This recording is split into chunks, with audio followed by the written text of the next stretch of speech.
हाँ जी, सत श्री अकाल मेरे प्यारे दोस्तों। स्वागत है तुहाडा साडे प्लेटफॉर्म के उपर।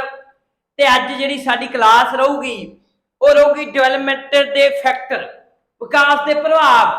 असी CDP दी क्लासां स्टार्ट कीतियां होईयां ने ते CDP किसी भी टीचिंग एग्जाम के लिए बड़ा इंपोर्टेंट आ। सुपरवाइजर के पेपर के लिए भी, PS टेट के पेपर के लिए भी, CTET के पेपर के लिए भी।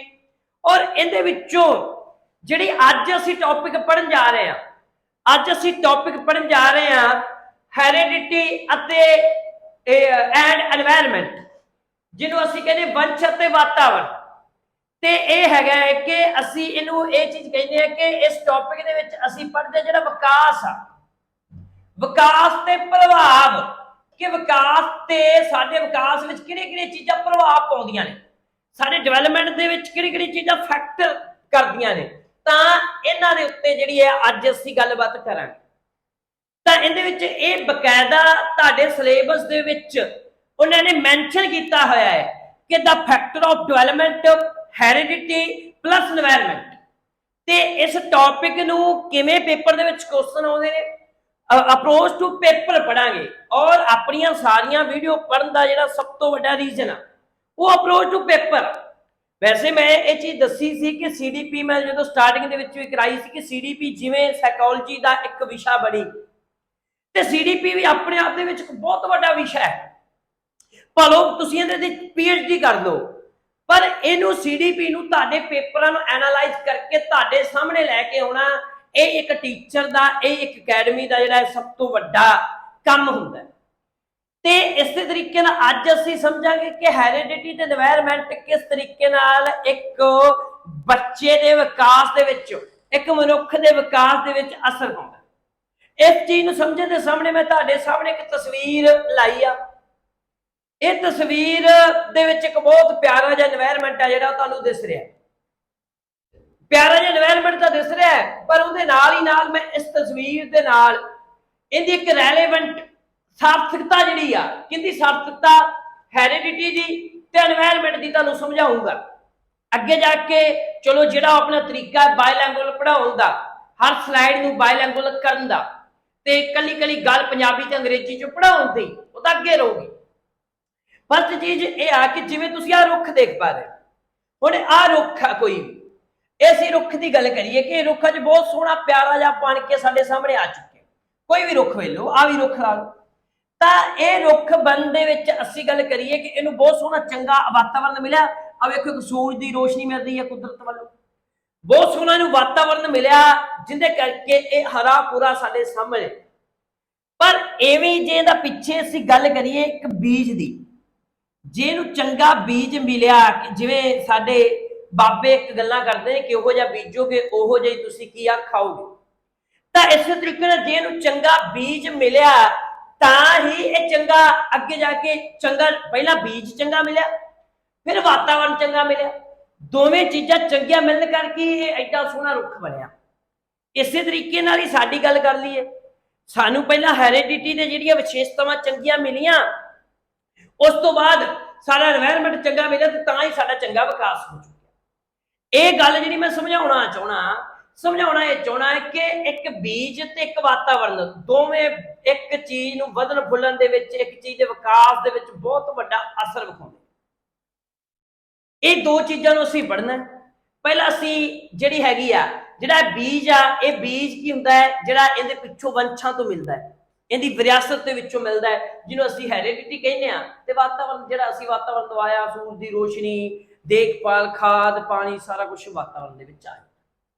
हुण ये चीज़ तक मैं छोटी जी समझाती कि विकास दे विच हेरिडिटी ते वातावरण किवें असर विखाउंदा। हुण अगे असीं टॉपिक दे उत्ते जाने। टॉपिक दे विच पहला असीं हेरिडिटी नूं समझांगे कि हेरिडिटी चीज़ की असल दे विच, जिन्हों असीं खानदानी भी कह दिंदे आ, जिन्हों वंशानुक्रम भी कह दिंदे आ, जां वंश भी कह दिंदे आ। ठीक है, वासनिक जिहड़ी वंश दे आधार दे विच कोई चीज़ सानूं मिलदी। हेरिडिटी दा मीनिंग ये आ कि वो लक्षण जिहड़े साडे पुरखियां तो सानूं मिले होण, साडे पुरखियां दे चलण दा तरीका साडे विच दिसे, साडे पुरखियां दी शक्ल जदों साडे विचों झलके, ਸਾਡੇ ਪੁਰਖਿਆਂ ਦੇ ਬੋਲਣ ਦਾ ਤਰੀਕਾ ਸਾਡੇ ਵਿੱਚੋਂ ਝਲਕੇ, ਸਾਡੀ ਸੁਭਾਅ ਸਾਡੇ ਪੁਰਖਿਆਂ ਦੇ ਵਿੱਚੋਂ ਝਲਕੇ। ਜਿਹੜੀ ਚੀਜ਼ ਅਸੀਂ ਆਪਣੇ ਪੁਰਖਿਆਂ ਦੇ ਵਿੱਚੋਂ, ਆਪਣੇ ਮਾਤਾ ਪਿਤਾ ਦੇ ਵਿੱਚੋਂ, ਆਪਣੇ ਪੇਰੈਂਟਸ ਦੇ ਵਿੱਚੋਂ ਜਦੋਂ ਚੀਜ਼ ਗ੍ਰਹਿਣ ਕਰਦੇ ਆ, ਉਹਨੂੰ ਅਸੀਂ ਹੈਰੀਡਿਟੀ ਕਹਿੰਦੇ ਆ। ਤੇ ਹੈਰੀਡਿਟੀ ਜਿਹੜੀ ਹੈਗੀ ਆ, ਉਹ ਸਾਨੂੰ ਖਾਨਦਾਨੀ ਤੌਰ ਤੇ ਆਪਣੀ ਵਿਰਾਸਤ ਦੇ ਵਿੱਚੋਂ ਮਿਲਦੀ ਆ, ਸਾਡੇ ਜੀਨਸ ਦੇ ਰਾਹੀਂ ਸਾਡੇ ਵਿੱਚ ਆਉਂਦੀ ਆ। ਤੇ ਹੈਰੀਡਿਟੀ ਨੂੰ ਕਦੇ ਵੀ ਚੇਂਜ ਨਹੀਂ ਕੀਤਾ ਜਾ ਸਕਦਾ। ਮੰਨ ਲਓ ਤੁਸੀਂ ਜਦੋਂ ਵੀ ਪੈਦਾ ਹੋ ਜਾਂਦੇ ਜੋ, ਉਸ ਤੋਂ ਬਾਅਦ ਹੈਰੀਡਿਟੀ ਨੂੰ ਚੇਂਜ ਨਹੀਂ ਕੀਤਾ ਜਾ ਸਕਦਾ। ਹਾਂ, ਮੰਨ ਲਓ ਜੇ ਅਸੀਂ ਗੱਲ ਕਰੀਏ ਕਿ ਜਿਵੇਂ ਸਾਡੀ ਹੈਰੀਡਿਟੀ ਦੇ ਵਿੱਚ ਇੱਕ ਗੱਲ ਆਉਂਦੀ ਹੈ ਕਿ ਛੋਟੇ ਕੱਦ। ਮੰਨ ਲਓ ਮੇਰਾ ਇੱਕ ਦੋਸਤ ਸੀ, ਉਹ ਬੜਾ ਹੈਲਥੀ ਸੀ, ਬੜਾ ਤਾਕਤਵਰ ਸੀ, ਤੇ ਮੈਂ ਉਹਨੂੰ ਕਿਹਾ ਕਿ ਤੂੰ ਬੜਾ ਹੈਲਥੀ, ਬੜਾ ਤਾਕਤਵਰ ਹੈ, ਪਰ ਤੇਰਾ ਕੱਦ ਘੱਟ ਆ। ਉਹ ਕਹਿੰਦਾ ਸਾਡੇ, ਉਹ ਆਪਣੀ ਹੈਰੀਡਿਟੀ ਦਾ ਕਹਿੰਦਾ ਸਾਡੇ, ਅਸੀਂ 40 ਵਾਲੇ ਜਿੰਨੇ ਵੀ ਸਨ, ਸਾਰਿਆਂ ਦਾ ਜਿਹੜਾ ਕੱਦ ਆ ਉਹ ਘੱਟ ਹੀ ਆ। ਤਾਂ ਉਹਨਾਂ ਦੇ ਵਿੱਚ ਜਿਹੜੇ ਕੱਦ ਘੱਟ ਦੀ ਜਿਹੜੇ ਲੱਛਣ ਸੀ, ਉਹ ਹੈਰੀਡਿਟੀ ਤੋਂ ਪ੍ਰਾਪਤ ਕੀਤੇ। ਠੀਕ ਹੈ, ਉਹਨੇ ਬਹੁਤ ਸਾਰੀ ਖੁਰਾਕ ਖਾਧੀ, ਬਹੁਤ ਪ੍ਰੈਕਟਿਸ ਕੀਤੀ, ਉਹਦੇ ਨਾਲ ਥੋੜਾ ਮਾੜਾ ਫਰਕ ਤਾਂ ਪੈ ਜਾਂਦਾ ਹੈ, ਪਰ ਹੈਰੀਡਿਟੀ ਨੂੰ ਅਸੀਂ ਚੇਂਜ ਨਹੀਂ ਕਰ ਸਕਦੇ। ਚਲੋ ਮੈਂ ਉਹ ਅੱਗੇ ਜਾ ਕੇ ਚੀਜ਼ਾਂ ਵੀ ਸਮਝਾਉਂਗਾ। ਜਿਹੜੀ ਮੁੱਕਦੀ ਜੀ ਗੱਲ ਆ, ਜਿਹੜੀ ਫਸਟ ਆ ਕਿ ਹੈਰੀਡਿਟੀ ਉਹ ਚੀਜ਼ ਆ ਜਿਹੜੀ ਅਸੀਂ ਆਪਣੇ ਜਿਹੜੇ ਗੁਣ, ਜਿਹੜੇ ਲੱਛਣ ਜਾਂ ਗੁਣ ਅਸੀਂ ਆਪਣੇ ਮਾਤਾ ਪਿਤਾ ਤੋਂ, ਆਪਣੇ ਪੁਰਖਿਆਂ ਤੋਂ, ਦਾਦਾ ਦਾਦੀ ਚੋਂ, ਆਪਣੀ ਵਿਰਾਸਤ ਤੋਂ ਗ੍ਰਹਿਣ ਕਰਦੇ ਹਾਂ, ਉਹਨੂੰ ਅਸੀਂ ਹੈਰੀਡਿਟੀ ਕਹਿੰਦੇ ਆ।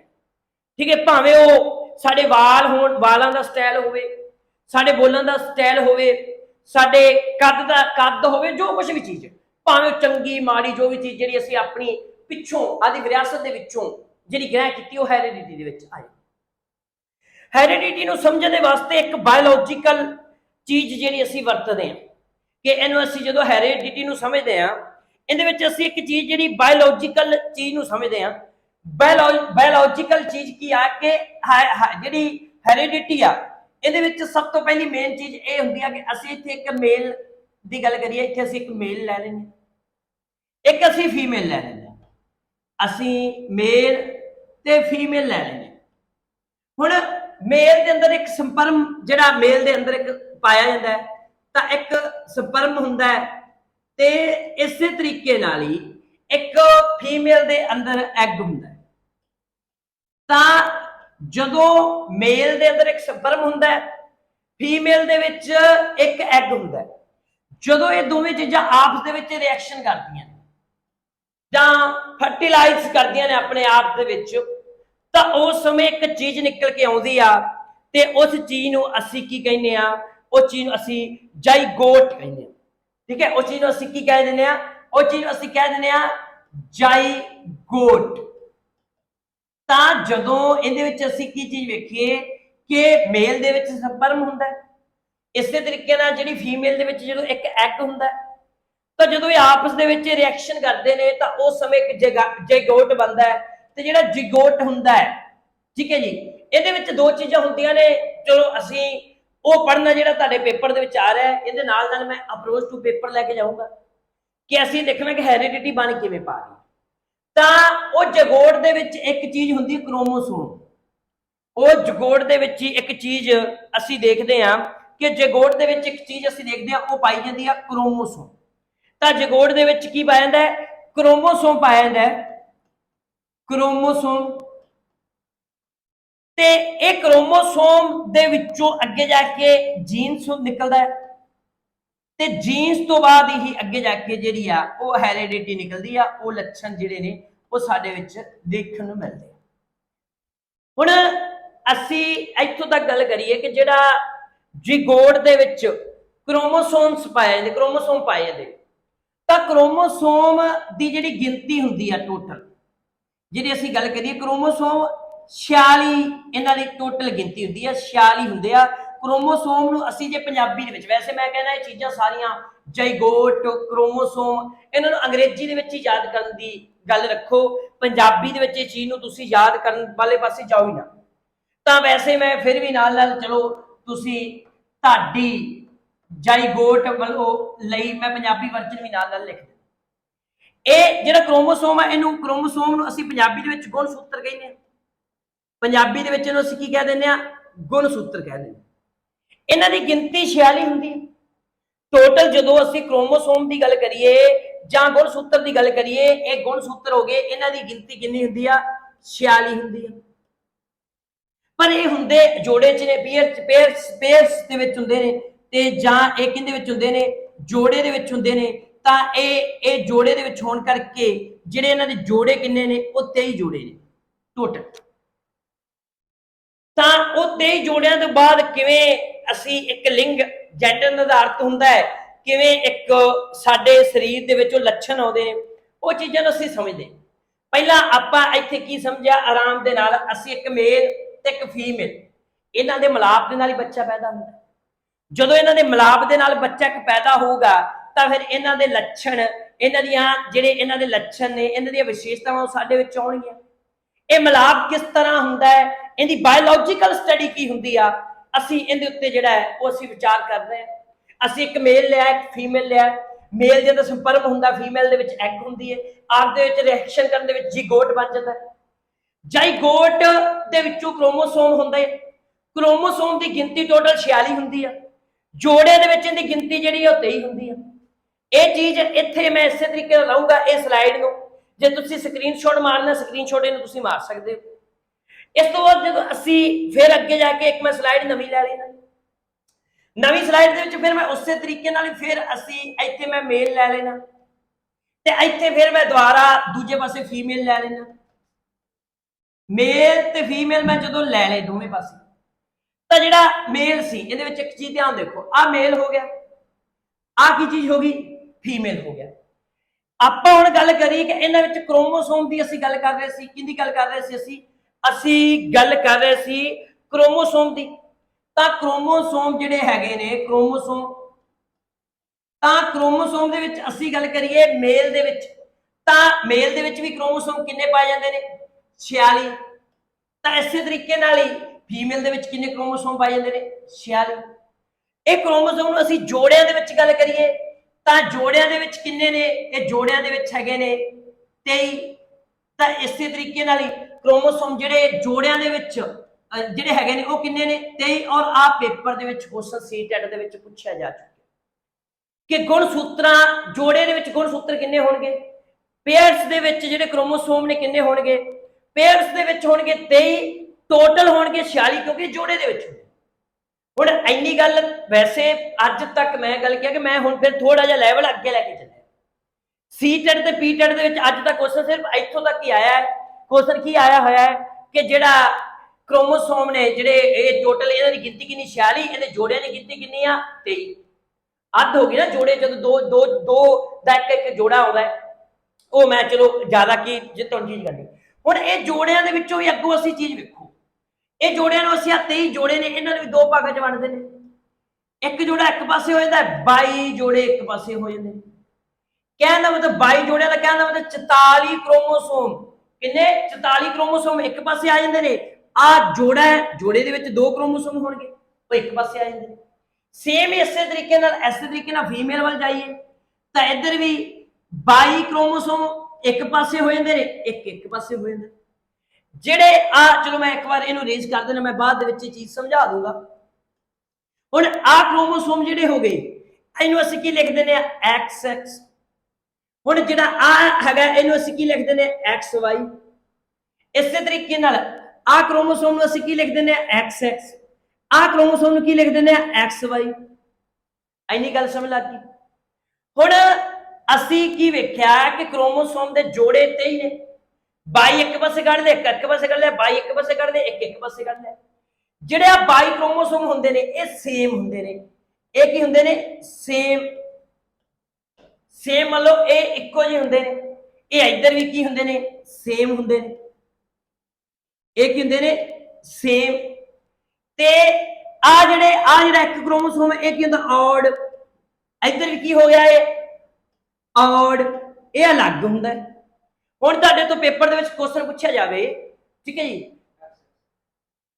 ਠੀਕ ਹੈ, ਸੌਰੀ, ਤੇ ਇਹ ਇੱਕ ਚੀਜ਼ ਹੋਰ ਆ, ਜੇ ਤੁਹਾਡੇ ਤੋਂ ਪੇਪਰ ਦੇ ਵਿੱਚ ਕੁਐਸਚਨ ਪੁੱਛਿਆ ਜਾਵੇ, ਸੌਰੀ ਇੱਕ ਆ ਥੋੜੀ ਜਿਹੀ ਗਲਤੀ ਹੋ ਗਈ, ਇਹ XX ਹੀ ਹੁੰਦਾ, ਠੀਕ ਹੈ ਜੀ, ਇਹ ਤੁਸੀਂ ਥੋੜੀ ਦੇਖੋ। ਤਾਂ ਹੁਣ ਤੁਹਾਡੇ ਤੋਂ ਕੁਐਸਚਨ ਪੁੱਛਿਆ ਜਾਵੇ, ਕੁਐਸਚਨ ਕੀ ਪੁੱਛਿਆ ਜਾਵੇ ਕਿ ਕਿੰਨੇ ਕ੍ਰੋਮੋਸੋਮ ਸੇਮ ਹੁੰਦੇ ਨੇ, 22 ਜੋੜਿਆਂ ਦੇ ਵਿੱਚ। ਵੈਸੇ ਕ੍ਰੋਮੋਸੋਮ ਕਿੰਨੇ ਹੋਣਗੇ, ਜੇ ਪੁੱਛਣ ਕ੍ਰੋਮੋਸੋਮ ਕਿੰਨੇ ਸੇਮ ਹੁੰਦੇ, 44। ਜੋੜਿਆਂ ਦੇ ਵਿੱਚ ਕਿੰਨੇ ਸੇਮ ਹੁੰਦੇ ਨੇ, जोड़े किन्ने सेम ਹੁੰਦੇ 22। ਇਸੇ ਤਰੀਕੇ ਨਾਲ ਕ੍ਰੋਮੋਸੋਮ ਜਿਹੜੇ ਹੈਗੇ ਨੇ ਵੈਸੇ ਕਿੰਨੇ ਸੇਮ ਹੋਣਗੇ 44। ਜੋੜੇ ਦੇ ਵਿੱਚ ਕਿੰਨੇ ਹੋਣਗੇ 22। ਜੇ ਪੁੱਛਣ ਕਿੰਨੇ ਕ੍ਰੋਮੋਸੋਮ ਆਡ ਹੁੰਦੇ ਨੇ ਤਾਂ ਕ੍ਰੋਮੋਸੋਮ ਆਡ ਤਾਂ ਹੋਣਗੇ 2 ਤੇ ਕਿੰਨੇ ਜੋੜੇ 1 ਜੋੜਾ। ਇਹ ਗੱਲ ਸਮਝ ਲੱਗ ਗਈ? ਇੰਨੀ ਗੱਲ ਸਮਝ ਲੱਗ ਗਈ। ਆ ਅਸੀਂ XX ਹੀ ਆ ਕਿਉਂਕਿ ਜਿਹੜਾ Y ਆ ਉਹ ਫੀਮੇਲ ਦੇ ਵਿੱਚ ਨਹੀਂ ਹੁੰਦਾ। ਹੁਣ ਜਦੋਂ ਅਸੀਂ ਗੱਲ ਕਰੀਏ ਕਿ ਇਧਰੋਂ ਆ ਜਿਹੜਾ ਕ੍ਰੋਮੋਸੋਮ ਆ X ਇਧਰੋਂ ਆਵੇ ਤੇ ਇਸ ਤਰੀਕੇ ਨਾਲ ਅਸੀਂ ਇਧਰੋਂ ਆ X ਦੀ ਗੱਲ ਕਰੀਏ। ਜਦੋਂ ਇਹ X ਤੇ X ਆਪਸ ਦੇ ਵਿੱਚ ਆ ਜਾਣਗੇ ਤਾਂ ਜਦੋਂ X X ਆ ਜਾਵੇ ਤਾਂ ਉਦੋਂ ਕੀ ਹੁੰਦਾ ਹੈ? ਉਦੋਂ ਗਰਲ ਹੁੰਦੀ ਹੈ, ਕੁੜੀ ਹੁੰਦੀ ਆ। ਤੇ ਜਦੋਂ ਇੱਥੋਂ Y ਆਵੇ ਤੇ ਇਧਰੋਂ ਤਾਂ ਆਉਣੀ X ਆ ਤੇ ਜਦੋਂ ਇਧਰੋਂ Y ਆਵੇ ਤੇ ਇਧਰੋਂ X ਆਵੇ ਉਦੋਂ ਕੀ ਹੁੰਦਾ ਹੈ? ਬॉय ਹੁੰਦਾ ਹੈ।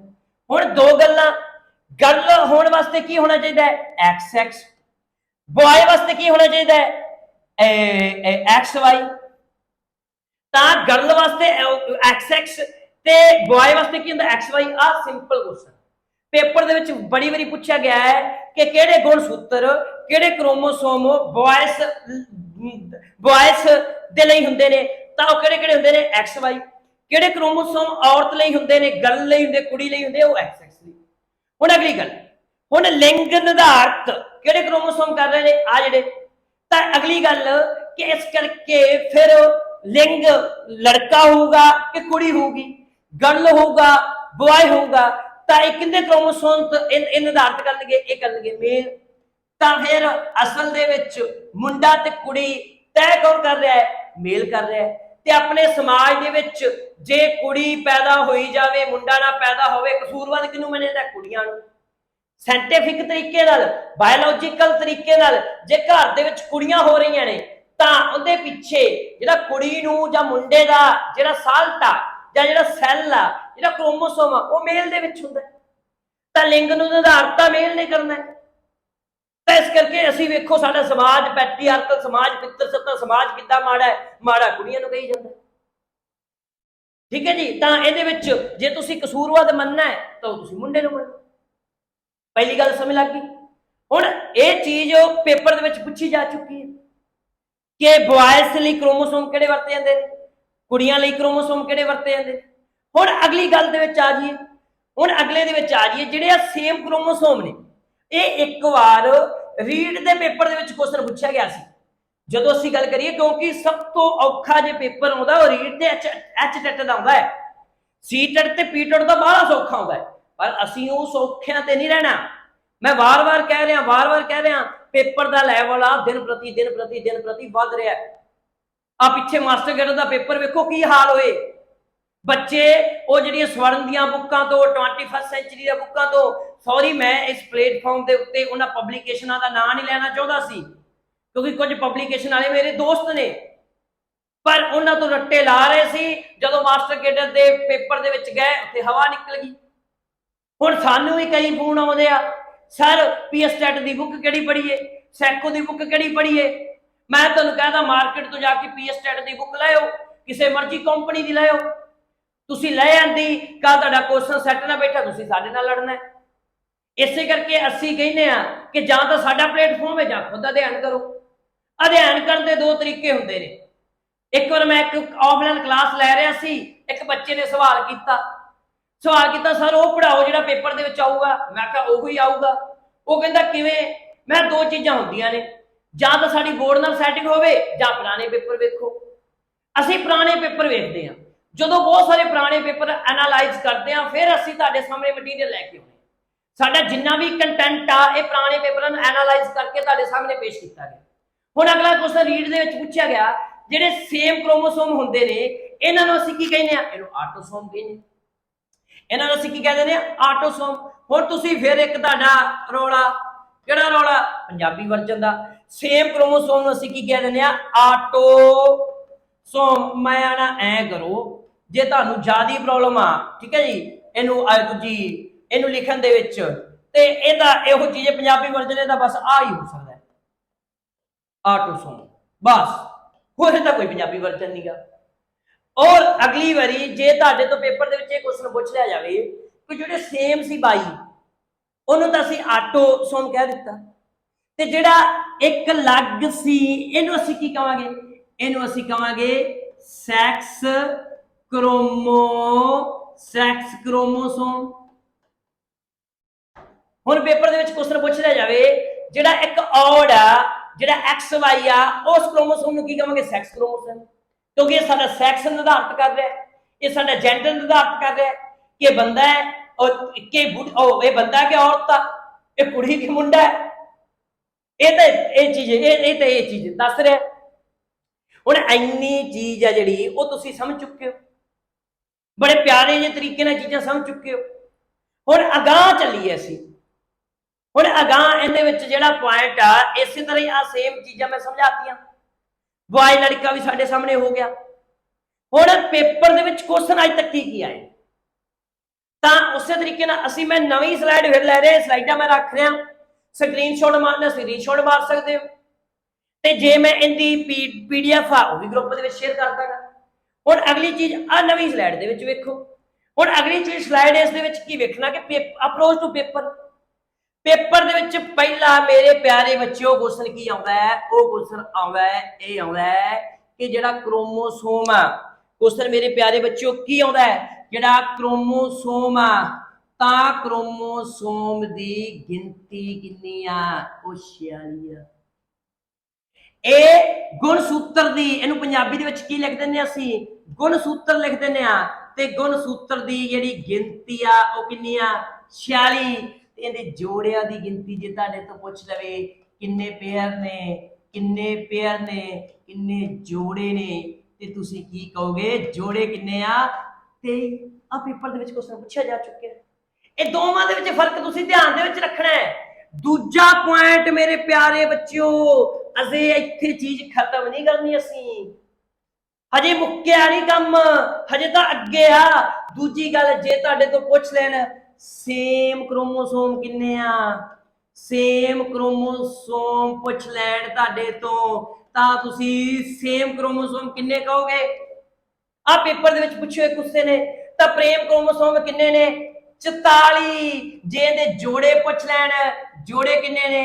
22। ਤੇ ਜੇ ਇਹਦਾ ਨਾਂ ਪੁੱਛ ਲੈਣ ਤੇ ਨਾਂ ਕੀ ਕਹਾਂਗੇ ਅਸੀਂ? ਆਟੋਸੋਮ। Very good. ਤੇ ਤੀਜਾ ਪੁਆਇੰਟ ਮੇਰੇ ਪਿਆਰੇ ਬੱਚਿਓ, ਹੁਣ ਤੀਜਾ ਪੁਆਇੰਟ ਕੀ ਆ? ਤੀਜਾ ਪੁੱਛਣ ਜਿਹੜਾ ਔਡ ਆ, ਇੱਕ ਅਸੀਂ ਔਡ ਕ੍ਰੋਮੋਸੋਮ ਵੀ ਪੜ੍ਹ ਕੇ ਆਏ ਸੀ। ਤੇ ਔਡ ਕ੍ਰੋਮੋਸੋਮ ਕਿੰਨੇ ਆ? ਜੇ ਤਾਂ ਔਡ ਕ੍ਰੋਮੋਸੋਮ ਦਾ ਕੁਐਸਚਨ ਪੁੱਛ ਲੈਣ ਤਾਂ ਤੁਸੀਂ ਕੀ ਕਹਿਣਾ ਹੈ? 2। ਜੇ ਇਹਦੇ ਜੋੜੇ ਪੁੱਛ ਲੈਣ ਕਿ ਇਹ ਕਿੰਨੇ ਜੋੜੇ ਦੇ ਵਿੱਚ ਆ, ਇੱਕੋ ਜੋੜਾ ਹੀ ਹੈ, ਤੇ ਇਹਨੂੰ ਅਸੀਂ ਕੀ ਕਹਿੰਦੇ ਆ? Sex chromosome. ਇਹ 3 ਪੁਆਇੰਟ। ਚੌਥਾ ਪੁਆਇੰਟ ਜਿਹੜਾ ਪੇਪਰ ਦੇ ਵਿੱਚ ਪੁੱਛਿਆ ਜਾ ਚੁੱਕਿਆ ਹੈ, ਉਹ ਕੁਐਸਚਨ ਪੇਪਰ ਦੇ ਵਿੱਚ ਕੀ ਪੁੱਛਿਆ ਜਾਂਦਾ ਹੈ? ਉਹ ਮੇਰੇ ਪਿਆਰੇ ਬੱਚਿਓ ਇਹ ਪੁੱਛਿਆ ਜਾਂਦਾ ਹੈ ਕਿ ਜਿਹੜੀ ਗਰਲ ਆ, ਬੇਬੀ, ਉਹ ਗਰਲ ਆ ਜਿਹੜੀ, ਉਹ ਕੁੜੀ ਆ, ਉਹ ਕਿਹੜੇ ਕ੍ਰੋਮੋਸੋਮ ਦੇ ਨਾਲ ਹੁੰਦੀ ਆ? ਤਾਂ ਕੁੜੀ XX ਦੇ ਨਾਲ ਹੁੰਦੀ ਆ। ਤਾਂ ਜਿਹੜਾ ਮੁੰਡਾ ਹੈ, ਠੀਕ ਹੈ, ਜਿਹੜਾ ਸ਼ਰਾਰਤੀ ਪਰਸਨ ਆ, ਮੁੰਡਾ ਜਿਹੜਾ ਬੜਾ ਸ਼ਰਾਰਤੀ, ਠੀਕ ਹੈ, ਬॉय, ਇਹ ਕਿਵੇਂ ਹੁੰਦਾ ਹੈ? ਉਹ ਇਹ ਹੁੰਦਾ ਹੈ XY ਦੇ ਨਾਲ। ਠੀਕ ਹੈ ਜੀ, ਇੱਥੇ ਤੱਕ ਗੱਲ ਸਮਝ ਲੱਗ ਗਈ। ਐਸੇ ਤਰੀਕੇ ਨਾਲ ਪੇਪਰ ਦੇ ਵਿੱਚ ਕੁਐਸਚਨ ਆਉਂਦੇ ਨੇ। ਔਰ ਇੱਕ ਚੀਜ਼ ਹੋਰ ਰਹਿ ਗਈ ਸੀ, ਉਹ ਮੈਂ ਫਿਰ ਆ ਪਿੱਛੇ ਰੇਜ ਨਹੀਂ ਕੀਤੀ।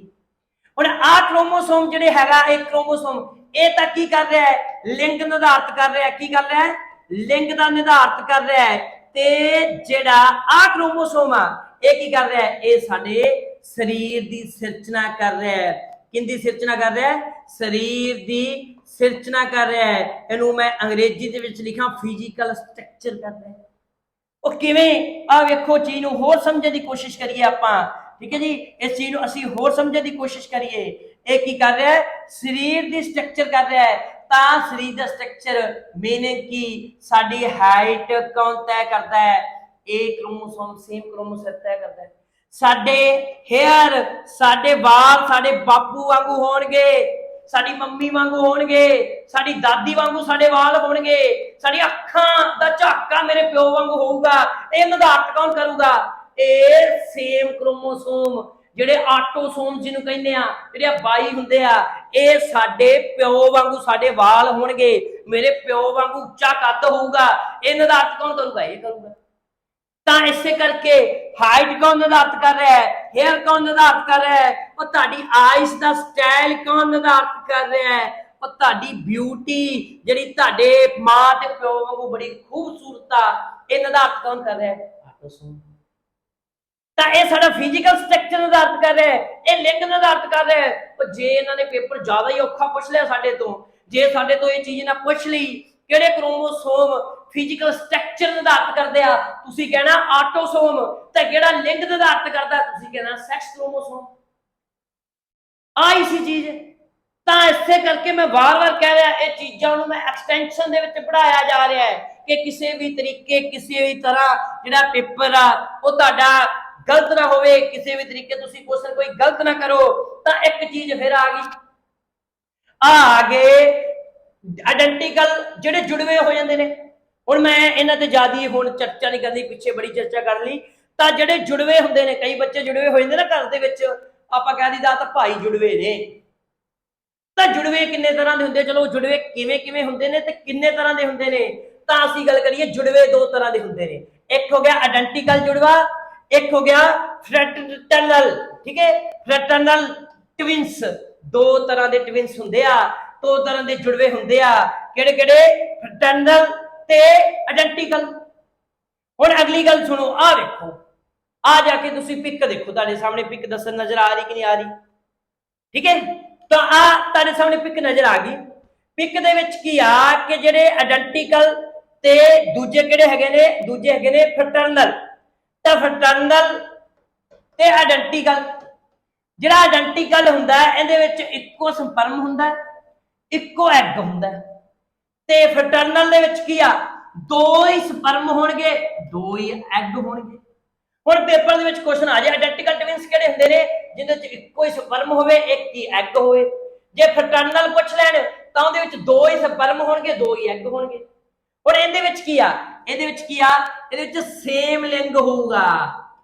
ਸੇਮ ਕੀ ਹੋਊਗਾ? ਲਿੰਗ ਹੋਊਗਾ। ਸੇਮ ਲਿੰਗ ਦਾ ਮਤਲਬ ਜੇ ਬॉय ਆ ਤਾਂ ਬॉय ਹੋਊਗਾ, ਜੇ ਗਰਲ ਹੋਇਆ ਤਾਂ ਦੋਵੇਂ ਗਰਲ ਹੋਣਗੇ, ਜੇ ਮੁੰਡੇ ਨੇ ਤਾਂ ਦੋਵੇਂ ਮੁੰਡੇ ਹੋਣਗੇ, ਜੇ ਕੁੜੀਆਂ ਤਾਂ ਦੋਵੇਂ ਕੁੜੀਆਂ ਹੀ ਹੋਣਗੀਆਂ।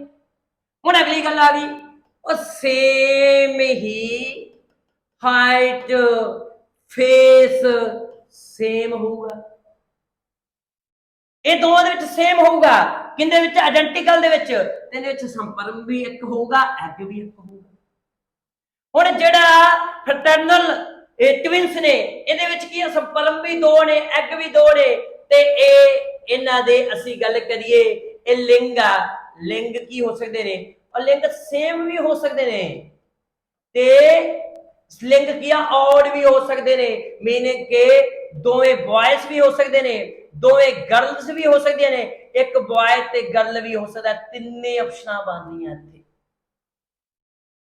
ते फेस दे विच ते कद दे विच भी फर्क हो सकता, उच्चा नीवा नीवा उच्चा हो सकता है।